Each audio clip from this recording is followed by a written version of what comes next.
कारण आहे, कशा पद्धतीने पोलीस यंत्रणा तपास करत आहे? साधारणतः 9:30च्या सुमारासचा इन्सिडेंट आहे.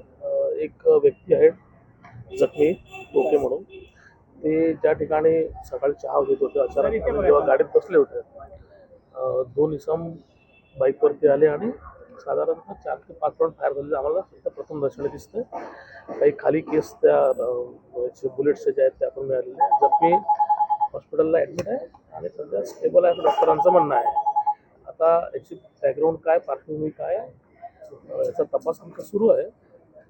जखमी व्यक्ती काय व्यवसाय करत होता, त्याचा स्वतःचा काय बॅकग्राऊंड आहे याचा पण तपास चालू आहे.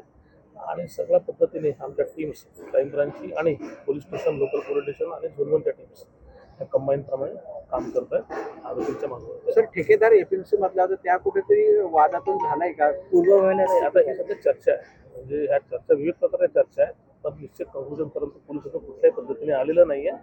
जेव्हा जखमी स्वतः बोलण्याच्या मनस्थितीमध्ये असेल त्यावेळेस आणि काही इतर त्या बाकीचे आमचे अँगल्स आहेत जेव्हा स्पष्ट होतील त्यावेळेस नक्की आम्ही सांगू शकतो. Thank you sir.